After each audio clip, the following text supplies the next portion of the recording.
तो दोस्तों आज हो गया है 7 जून 2020 रविवार का दिन। हैप्पी संडे आप सभी को। बात करेंगे आज के मुख्य समाचार, बड़ी खबरें, केवल और केवल काम की खबरों की जानकारी लेंगे। सरकारी कर्मचारियों के लिए बड़ी खबर है, WHO ने मास्क को लेकर नए गाइडलाइन जारी किए हैं, उसके बारे में जानकारी लेंगे। किसान भाइयों के लिए बहुत ही फायदे की खबर है, बैंक खाते में पैसे आने को लेकर अपडेट लेंगे। इसके अलावा स्कूल और कॉलेज में पढ़ने वाले विद्यार्थियों के लिए बहुत ही अच्छा अपडेट आया है सरकार की तरफ से। बैंक फ्रॉड को लेकर भी बड़ी खबर आ रही है, उसकी जानकारी लेंगे। इसके अलावा पति और पत्नियों के लिए भी बड़ी खबर आ रही है, लड़कियों की शादी की उम्र बढ़ाने को लेकर भी अपडेट जानेंगे। व्हाट्सएप और PUBG चलाने वालों के लिए बहुत ही बड़ा अपडेट आया है। और हाँ दोस्तों, इन तमाम बड़ी खबरों के अलावा जो अलग अलग राज्यों से आई हुई बेहद ही सिलेक्टेड और काम की खबरें हैं, उनकी जानकारी भी लेंगे। तो पूरा वीडियो ध्यान से देखिएगा। खबरों की शुरुआत करेंगे आप लोगों के एक प्यार भरे से लाइक और शेयर के बटन के साथ, क्योंकि दोस्तों आपके लाइक और शेयर की वजह से वीडियो पर व्यूज आते हैं, और ऐसे में आप लोग लाइक और शेयर नहीं करेंगे तो फिर ये वीडियो आपके मोबाइल पर नहीं आ पाएगा। तो इसीलिए लाइक और शेयर प्लीज जरूर किया करें। बिना टाइम विलंब किए चलते हैं खबरों की ओर। पहली बड़ी खबर, अगले 24 घंटे में मौसम कैसा रहेगा, यानी संपूर्ण भारत का 7 जून 2020 का मौसम पूर्वानुमान जान लेते हैं। चक्रवाती तूफान निसर्ग कमजोर हो गया है और निम्न दबाव के क्षेत्र के रूप में बिहार और इससे सटे पूर्वी उत्तर प्रदेश पर बना हुआ है। इसके अलावा राजस्थान के पश्चिमी हिस्सों पर भी एक चक्रवाती हवाओं का क्षेत्र बना हुआ है। साथ ही आपको बता दें, बंगाल की खाड़ी के मध्य पूर्वी हिस्सों पर एक निम्न दबाव का क्षेत्र अगले 48 घंटों में विकसित हो सकता है। अच्छा, अगले 24 घंटे के दौरान पूर्वोत्तर भारत, अंडमान और निकोबार द्वीप समूह, केरल और दक्षिणी तमिलनाडु में हल्की से मध्यम बारिश जारी रहने की उम्मीद है। कुछ स्थानों पर भारी बरसात भी हो सकती है। इसके अलावा पश्चिमी हिमालय, पंजाब, कोंकण और गोवा, गुजरात क्षेत्र, दक्षिण पश्चिमी मध्य प्रदेश और दक्षिणी राजस्थान में कई जगहों पर हल्की से मध्यम बरसात हो सकती है। इन भागों में एक दो स्थानों पर तेज बौछारें भी गिर सकती हैं। साथ ही उप हिमालय, पश्चिम बंगाल, सिक्किम, आंतरिक महाराष्ट्र, उत्तरी राजस्थान, हरियाणा के कुछ इलाके और पश्चिमी उत्तर प्रदेश के कुछ भागों में गर्जना के साथ हल्की बरसात हो सकती है। मौसम की जानकारी के बाद दोस्तों जान लेते हैं देश और दुनिया में वायरस को लेकर क्या अपडेट चल रहा है। सबसे पहले भारत की बात करते हैं। भारत में संक्रमित लोगों की संख्या 2,36,657 हो गई है और अब तक इस वायरस से 6,642 लोगों की जान जा चुकी है। वहीं दोस्तों अगले 24 घंटों में वायरस के 9,887 नए मामले सामने आए हैं और 24 घंटे में 294 लोगों की जान गई है। पिछले 24 घंटों में वायरस के मामलों में ये सबसे बड़ी उछाल है। राहत की खबर यह है कि 1,14,073 मरीज इस बीमारी से ठीक भी हो चुके हैं। रिकवरी रेट जो है वो 48.20% पर पहुंच गया है। वहीं दोस्तों दिल्ली में 1320 नए मामले सामने आए और ऐसे में संक्रमित लोगों की संख्या 27,654 पहुंच गई है। दिल्ली के बाद अब जानकारी लेते हैं महाराष्ट्र की। महाराष्ट्र में बीते 24 घंटे में 2739 नए मामले सामने आए और ऐसे में संक्रमित लोगों की कुल संख्या का आंकड़ा 82,968 हो गया है। अब बात कर लेते हैं दुनिया में वायरस को लेकर क्या अपडेट चल रहा है। दुनिया में संक्रमित लोगों की संख्या 39,18,960 हो गई है टोटल, और कुल 33,86,289 लोग इससे स्वस्थ हो चुके हैं। दुनिया में इस वायरस से अब तक 4,98,000 लोगों की जान जा चुकी है। वहीं दोस्तों अमेरिका में 19,74,370 लोग संक्रमित है और 1,11,627 लोगों की जान जा चुकी है। 10 सबसे प्रभावित देशों की सूची आप देख सकते हैं। खबरों का सिलसिला आगे बढ़ाते हैं दोस्तों। बड़ी खबरों में पहली बड़ी खबर है, चीन के खिलाफ अमेरिका समेत 8 देशों के सांसदों ने गठबंधन बनाया है और ये कहा है कि यह देश मानवाधिकार और ग्लोबल ट्रेड के लिए खतरा है। दुनिया भर में वुहान शहर से वायरस फैलने के कारण चीन, अमेरिका समेत कई देशों के निशाने पर है। अब 8 देशों के वरिष्ठ सांसदों ने उसे घेरने के लिए शुक्रवार को एक गठबंधन बनाया। इन नेताओं का कहना है कि चीन मानवाधिकारों, ग्लोबल ट्रेड और सुरक्षा के लिए खतरा बनता जा रहा है। वहीं बड़ी खबर आई है WHO को लेकर। WHO ने फेस मास्क को लेकर नई गाइडलाइन जारी की है। वर्ल्ड हेल्थ ऑर्गेनाइजेशन ने शुक्रवार को फेस मास्क को लेकर अपनी गाइडलाइन चेंज कर दी। WHO ने कहा है कि कोविड-19 के संक्रमण को रोकने के लिए फेस मास्क सार्वजनिक रूप से पहना जाना चाहिए। सभी स्वस्थ लोगों को फैब्रिक मास्क पहनना अनिवार्य होना चाहिए। फैब्रिक मास्क में 3 परतें होनी चाहिए। इसमें सूत का अस्तर, पॉलिस्टर की बाहरी परत और बीच में पॉलीप्रोपाइलिन की बनी फिल्टर हो। जो लोग बीमार हैं वे ही केवल मेडिकल ग्रेड का मास्क पहने। सभी देशों की सरकारें आम जनता को मास्क पहनने के लिए प्रोत्साहित करें और जहां संक्रमण ज्यादा है वहां के लोगों को तो हर हाल में मास्क पहनना चाहिए। और जो भीड़ भाड़ वाले जगह है जैसे रेलवे स्टेशन, बस स्टैंड, अस्पताल, दुकानें, यहाँ पर तो मास्क पहनना बेहद ज्यादा जरूरी है। जिन जगहों पर संक्रमण का स्तर बहुत ज्यादा है वहाँ सभी लोगों को मेडिकल ग्रेड का मास्क ही इस्तेमाल करना चाहिए। इसके अलावा सोशल डिस्टेंसिंग का पालन और हाथों को समय समय पर धोते रहना बेहद ज्यादा जरूरी है। तो ये नई गाइडलाइन जारी हुई है। बड़ी खबर है दोस्तों किसान भाइयों के लिए। किसानों की आय बढ़ाने के लिए बड़ा फैसला। देश भर में बनेंगे 10,000 किसान उत्पादक संगठन, यानी किसानों को आर्थिक सहायता देकर उन्हें समृद्ध बनाने के लिए केंद्र सरकार ने देश भर में 10,000 नए किसान उत्पादक संगठन FPO बनाने की मंजूरी दी है। कृषि भवन में आयोजित बैठक में इस योजना के लिए दिशा निर्देश तैयार किए गए। इसके अलावा किसानों को कर्ज में भी बड़ी राहत मिली है, जो पहले ही आपने खबरों में देखा है। सरकार ने खेती और उससे जुड़े काम धंधों के 3 लाख रुपए तक के अल्पकालिक लोन के भुगतान की मियाद 31 अगस्त 2020 तक कर दी है। इस बढ़ी हुई छूट अवधि में ब्याज में छूट का फायदा मिलेगा। इसके अलावा किसानों को फसल बेचने की भी छूट मिलेगी। अभी हाल ही में प्रधानमंत्री माननीय नरेंद्र मोदी जी की अध्यक्षता में हुई कैबिनेट की बैठक में इसेंशियल कमोडिटीज एक्ट में बदलाव का फैसला लिया गया। यानी संशोधन के बाद अब किसान भाई सीधे ही अपनी फसलें किसी भी बाजार में बेच सकेंगे। बड़ी खबर है, किसान भाइयों के लिए ही अब इस महीने से आएंगे पीएम किसान स्कीम के तहत 2-2 हजार रूपए। किसानों को खेती किसानी के लिए सीधे ही उनके बैंक अकाउंट में पैसे देने वाली योजना प्रधानमंत्री किसान सम्मान निधि स्कीम पीएम किसान योजना की जो अगली किस्त राशि है वो 1 अगस्त से आनी शुरू हो जाएगी। इस तरह की खबर आ रही है। वहीं बड़ी खबर, WHO ने मोदी सरकार की आयुष्मान भारत योजना की तारीफ की है। वायरस महामारी ने जहां दुनिया के कई देशों के लिए बड़ा संकट खड़ा किया है, वहीं भारत के लिए स्वास्थ्य बीमा योजना आयुष्मान भारत को आगे बढ़ाने का अवसर साबित हो सकती है। WHO के प्रमुख ने इस तरह की राय व्यक्त की है। वहीं बड़ी खबर, दिल्ली के सीएम अरविंद केजरीवाल का कोरोना मरीजों को लेकर बड़ा ऐलान। अब दिल्ली के प्राइवेट अस्पतालों में बैठेंगे सरकार के प्रतिनिधि। दिल्ली के सीएम अरविंद केजरीवाल ने शनिवार को ऐलान किया कि अब दिल्ली के निजी अस्पतालों में दिल्ली सरकार के प्रतिनिधि बैठेंगे। केजरीवाल ने कहा कि कुछ प्राइवेट अस्पताल पहले बेड होने से इंकार करते हैं और फिर मोटी रकम लेकर बेड की ब्लैक मार्केटिंग कर रहे हैं और ये बंद नहीं हुआ तो अब कार्रवाई भी होगी। दिल्ली को लेकर ये अपडेट है। बड़ी खबर है, सोमवार 8 जून से शुक्रवार तक मिलेगा sovereign gold bond. Sovereign gold bond योजना 2020-21 सीरीज की तीसरी खेप निवेश के लिए सोमवार 8 जून को खुलेगी और ये ऑफर शुक्रवार 12 जून 2020 तक खुला रहेगा। सरकार की स्कीम है। बॉन्ड में किए गए निवेश पर हर साल 2.5% ब्याज मिलता है। ब्याज का भुगतान हर 6 महीने पर किया जाता है। अगर आपको इस स्कीम के बारे में जानकारी नहीं है तो आप गूगल करके देख सकते हैं। सरकार की योजना है सोवरेन गोल्ड बॉन्ड योजना और इसमें आप सोना खरीदते हैं और ऐसे में आपको बेनिफिट मिलता है। अच्छा, बात करते हैं दोस्तों अगली बड़ी खबर अपडेट की। प्राइमरी से लेकर पीजी तक की किताबें पढ़ने को मिलेगी। सरकार ने छात्रों की मदद के लिए एक लाइब्रेरी तैयार की है और इसकी खासियत यह है कि इसमें प्राइमरी से लेकर कानून, मेडिकल और इंजीनियरिंग जैसे विषय की किताबें एक ही प्लेटफॉर्म पर मिल पाएगी।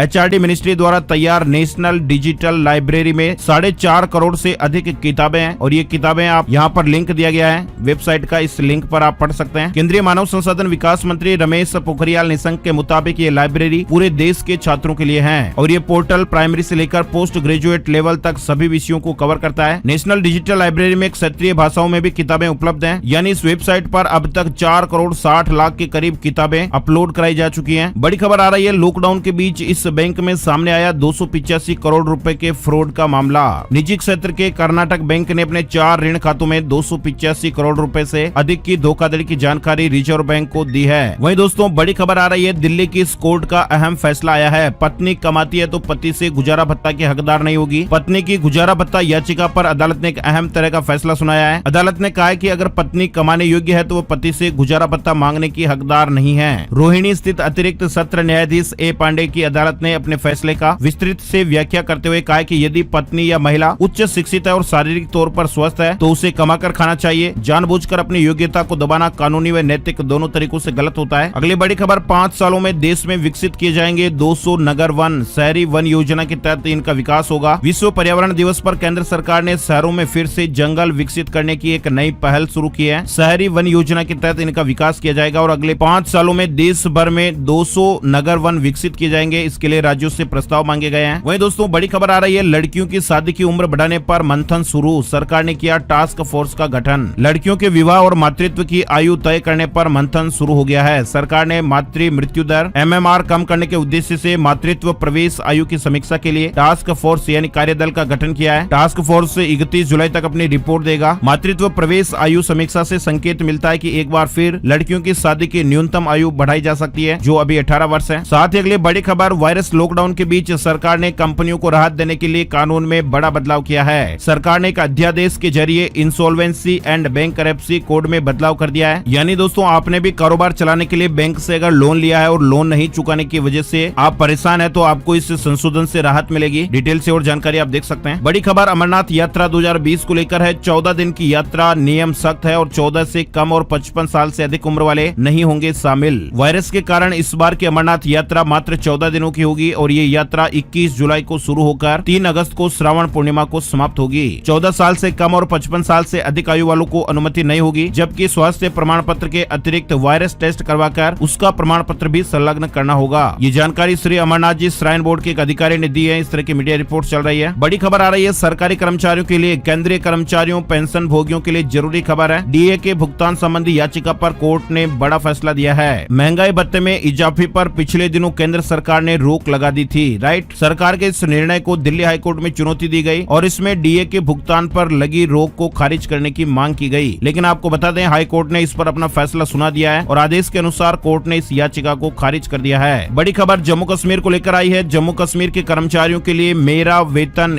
ऐप लॉन्च किया गया है। यहाँ पर आपको सैलरी इंक्रीमेंट और अन्य भत्तों के बारे में पूरी जानकारी मिलेगी। केंद्र शासित प्रदेश जम्मू कश्मीर के सरकारी कर्मचारियों को अब अपने मोबाइल पर मेरा वेतन ऐप के जरिए कई तरह की जानकारियां दी जाएगी। लेफ्टिनेंट गवर्नर ने इस ऐप को लॉन्च किया है। व्हाट्सएप को लेकर बड़ी खबर आई है। व्हाट्सएप चलेगा हर डिवाइस पर, सभी तरह के यूजर इसे इस्तेमाल कर पाएंगे। व्हाट्सएप एक ऐसे फीचर पर काम कर रहा है जिससे उसकी पहुंच सभी मोबाइल यूजर तक हो जाएगी, यानी कि ये हर डिवाइस पर काम करेगा। अभी तक आपको मालूम है कि ये सीमित प्लेटफॉर्म पर काम करता है, जैसे एंड्रॉइड, iOS जैसे प्लेटफॉर्म पर ही काम करता है। और अब ऐसे में खबर आ रही है कि ये हर तरह के डिवाइस पर चलेगा। हालांकि ये कब तक सुविधा मिल पाएगी इसके बारे में अभी जानकारी नहीं आई है, लेकिन दोस्तों ये तो तय हो रहा है कि इस तरह के फीचर पर व्हाट्सएप की ओर से तेजी से काम हो रहा है। बड़ी खबर पबजी को लेकर भी है। 2 घंटे से ज्यादा पबजी नहीं खेल सकेंगे बच्चे, लेनी होगी माता पिता की मंजूरी। केंद्र के पास पहुंचा प्रस्ताव। अब 18 साल से कम उम्र के बच्चों को 2 घंटे से अधिक पबजी गेम खेलने के लिए अभिभावक की मंजूरी जरूरी होगी। उसे आगे गेम खेलने के लिए अभिभावकों के मोबाइल पर आए ओटीपी को दर्ज करना जरूरी होगा। गेम पर बैन लगाने की याचिका के बाद अब पबजी ने केंद्र सरकार के समक्ष कुछ ऐसा ही प्रस्ताव पेश किया है। पबजी के प्रस्ताव के मुताबिक बच्चे दिन में केवल 2 घंटे ही ये खेल पाएंगे। अब केंद्र सरकार पर है कि वह पबजी का प्रस्ताव स्वीकार करता है या फिर पबजी पर बैन लगाता है। आने वाले दिनों में अपडेट मिल जाएगा। अगली बड़ी खबर पैन कार्ड को लेकर है। पैन कार्ड को लेकर हमने ये खबर आपको पहले ही बता दी है, लेकिन दोस्तों के कमेंट आए थे कि पैन कार्ड कैसे बनाएं। तो पैन कार्ड बनाने के लिए सरकार ने भी हाल ही में एक नई तरह की सुविधा लॉन्च की है और ये सुविधा उन लोगों के लिए है जिनके पास आधार नंबर है और उनका मोबाइल नंबर आधार के साथ रजिस्टर्ड है। पेन आवंटन की जो प्रक्रिया है वो पूरी तरह से पेपरलेस होगी और आवेदकों को इलेक्ट्रॉनिक पेन बिना किसी शुल्क के ही जारी कर दिया जाएगा। इनकम टैक्स डिपार्टमेंट की जो ऑफिशियल वेबसाइट है, आपको यहाँ पर सुविधा मिलेगी और इस वेबसाइट पर आप इंस्टेंट पेन थ्रू आधार सेक्शन में जाकर अपना ई पेन कार्ड बनवा सकते हैं। बड़ी खबर है, प्राइवेट अस्पतालों को करना होगा कोरोना पीड़ितों का फ्री इलाज। जनहित याचिका पर हाईकोर्ट ने फैसला सुनाया है। राजस्थान हाईकोर्ट ने प्रदेश सरकार से रियायती दरों पर जमीन और विभिन्न सुविधाएं लेने वाले निजी अस्पतालों एवं चैरिटेबल अस्पतालों को कोरोना मरीजों का सरकार के एडवाइजरी के अनुसार समुचित इलाज मुफ्त करने के निर्देश दिए हैं। अगली बड़ी खबर है दोस्तों, सस्ती दवाई खरीदने का मौका मिल रहा है। आईसीआईसीआई बैंक का क्रेडिट कार्ड या डेबिट कार्ड से अपोलो प्राइवेट लेवल के सभी प्रोडक्ट पर 15% तक का ऑफ ले सकते हैं। इसके अलावा सभी प्रिस्क्रिप्शन मेडिसिन पर 10% की राहत पा सकते हैं। आईसीआईसीआई बैंक ने इस तरह का ट्वीट किया है। हरियाणा को लेकर बड़ी खबर आ रही है। हरियाणा में युवाओं को मिलेगा रोजगार, कंपनियां जरूरत के मुताबिक करेगी डिमांड। हरियाणा के उप मुख्यमंत्री दुष्यंत चौटाला ने कहा कि सरकार ने युवाओं को ज्यादा से ज्यादा रोजगार मुहैया करवाने के लिए और उद्यमियों के सहयोग के लिए हरियाणा उद्यम मेमोरेंडम यानी HUM के नाम से एक नई वेबसाइट लॉन्च की है और इसके जरिए सरकार का उद्देश्य है कि युवाओं को ज्यादा से ज्यादा रोजगार मिले। साथ ही उत्तर प्रदेश को लेकर भी बड़ी खबर आ रही है कि 11 लाख प्रशिक्षित श्रमिकों की सूची तैयार की गई है। प्रदेश के औद्योगिक इकाइयों में रोजगार देने की प्रक्रिया शुरू हो गई है। इसके अलावा मध्य प्रदेश को लेकर बड़ा अपडेट आ रहा है। एमपी में बड़ी संख्या में IAS अधिकारियों के तबादले किए गए हैं। मध्य प्रदेश में प्रशासनिक फेरबदल का दौर जारी है। शनिवार को एक बार फिर से प्रदेश में दर्जन भर से ज्यादा अधिकारियों के तबादले किए गए। ये जानकारी आप स्क्रीन पर देख सकते हैं। रीवा, सिंगरौली समेत कई जिलों के कलेक्टर बदले। सरकार द्वारा जारी आदेश में कुल 15 अधिकारियों के तबादले किए गए हैं। अगली बड़ी खबर, MI नोटबुक भारत में 11 जून को लॉन्च होगा। कंपनी ने इसको लेकर टीजर भी जारी कर दिया है। साथ ही दोस्तों MHT CET 2020 परीक्षा के लिए सेंटर बदलने का मौका मिल रहा है। Maharashtra state common entrance test MHT CET ने अभ्यर्थियों को परीक्षा केंद्र बदलने का मौका दिया है। वही दोस्तों अब बिहार सरकार के सभी विभागों की सूचना एक ही वेबसाइट पर मिलेगी। बिहार के मुख्यमंत्री नीतीश कुमार ने राज्य सरकार के सभी विभागों की सूचना एक ही प्लेटफॉर्म पर उपलब्ध कराने के लिए बनाई गई सरकार की कॉमन इंटीग्रेटेड वेबसाइट का शनिवार को लोकार्पण कर दिया। बिहार के दोस्तों और मित्रों के लिए अपडेट है। अगली बड़ी खबर है जो करंट अफेयर्स या फिर कॉम्पिटिटिव एग्जाम में सवाल पूछा जा सकता है, इसलिए आपके काम की है। वैज्ञानिकों ने खोजा मैग्मा ओशियन प्लैनेट और इससे तारों और ग्रहों की गुत्थी सुलझाने में मदद मिलेगी। शेफील्ड स्टडी ग्रुप के वैज्ञानिकों को मैग्मा ओशन प्लैनेट का पता दूसरे तारों पर अध्ययन करने के दौरान चला। वे ब्रह्मांड में तारा बनाने वाले क्षेत्रों की खासियत पर स्टडी कर रहे थे। करंट अफेयर्स में सवाल बन सकता है। अगली बड़ी खबर, अभिभावकों को बड़ी राहत दी गई है। सरकार ने जमा की है 27,000 बच्चों की फीस। मध्य प्रदेश को लेकर यह खबर है। मुख्यमंत्री जन कल्याण योजना के अंतर्गत उच्च शिक्षण संस्थानों में अध्ययनरत 27,281 विद्यार्थियों की 18,88,24,000 रूपए की फीस सरकार ने जमा करवाई है। ये सभी विद्यार्थी असंगठित कर्मकारों के बच्चे हैं। बड़ी खबर, छत्तीसगढ़ लोक सेवा आयोग रायपुर ने वन सेवा भर्ती परीक्षा 2020 के लिए ऑनलाइन प्रक्रिया 16 जून से शुरुआत करने के बारे में जानकारी दी है। 15 जुलाई तक ये सुविधा मिलेगी। वहीं दोस्तों मध्य प्रदेश स्कूल शिक्षा विभाग का आदेश आप देख सकते हैं। मध्य प्रदेश में सभी सरकारी और निजी स्कूलों की 30 जून तक छुट्टियां घोषित की गई है और विस्तार से जानकारी आप देख सकते हैं। टीचर्स के लिए भी अपडेट है। बड़ी खबर उत्तर प्रदेश को लेकर आ रही है। 8 जून के बाद अनलॉक 1 में योगी सरकार ने एक बार फिर नए गाइडलाइन जारी की है। प्रदेश के मंदिरों, शॉपिंग मॉल्स और अन्य सार्वजनिक और धार्मिक स्थलों को खोलने से पहले जिला प्रशासन की अनुमति लेना जरूरी होगा। जरूरी दिशा निर्देश आप स्क्रीन पर देख सकते हैं। यानी 8 जून से ही अनलॉक 1 के लिए गाइडलाइन जारी की गई है उत्तर प्रदेश सरकार की तरफ से। वहीं दोस्तों यूपी में शुरू की गई है ड्राइविंग लाइसेंस बनाने की प्रक्रिया।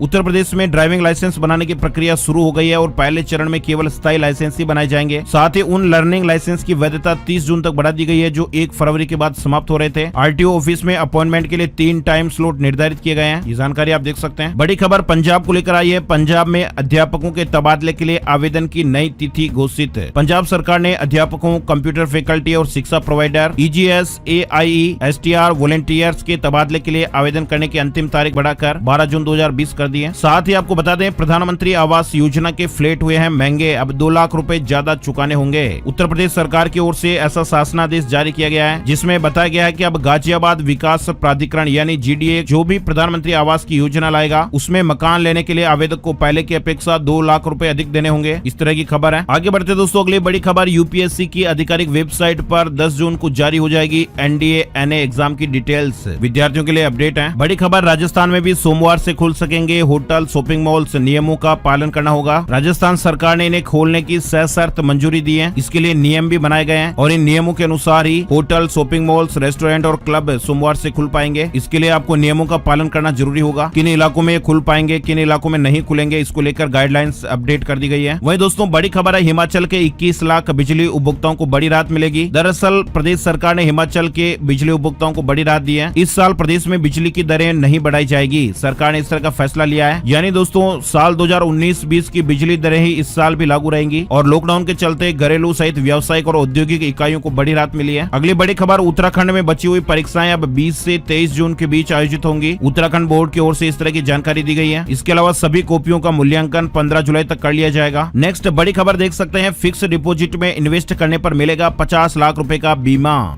दरअसल फिक्स डिपॉजिट में निवेश को बढ़ाने के लिए अब डीसीबी बैंक ने अपने ग्राहकों के लिए नई सुविधा की शुरुआत की है। बैंक ग्राहकों को ऑनलाइन एफडी अकाउंट, फ्री में लाइफ इंश्योरेंस और अच्छी ब्याज दर ऑफर कर रहा है। और इस ऑफर की सबसे बड़ी बात यह है कि इसके लिए आपका इस बैंक में खाता होना भी जरूरी नहीं है। यानी आप देश के किसी भी कोने में घर बैठे ही इस बैंक में फिक्स डिपॉजिट करवा सकते हैं और बैंक के मुताबिक जीपी एफडी में निवेश पूरी तरह कॉन्टैक्ट लेस है। यानी बैंक की शाखा जाने की कोई जरूरत नहीं है। एफडी का टेन्योर 36 महीने यानी 3 साल का और इसमें इंश्योरेंस कवर 18 साल की उम्र से लेकर खाताधारक के 55 साल की उम्र होने तक मान्य रहेगा। एफडी पर कस्टमर को सालाना 7.35% का ब्याज मिलेगा। और बीमा की बात करें तो सभी फिक्स्ड डिपॉजिट में अधिकतम 50 लाख रुपए का जीवन बीमा कवर उपलब्ध है। यानी लाइफ इंश्योरेंस कवर के लिए ग्राहक को अलग से कोई भी प्रीमियम देने की जरूरत नहीं है और न ही मेडिकल टेस्ट कराया जाएगा। लेकिन आपकी एफडी 50 लाख से ज्यादा की होनी चाहिए। तो दोस्तों इसी खबर के साथ ही आज के मुख्य समाचार को यहीं समाप्त करेंगे। वीडियो को लाइक और शेयर जरूर करें और हाँ, पहली बार ये वीडियो देख रहे हैं तो वीडियो के नीचे एक लाल बटन है सब्सक्राइब लिखा हुआ है, उसे दबा दें ताकि आपके मोबाइल पर ऐसी ही काम की खबरों का वीडियो आपको हर रोज मिलता रहेगा। वीडियो पूरा देखने के लिए आपका तहे दिल से बहुत बहुत धन्यवाद। जय हिंद, जय भारत, वंदे मातरम।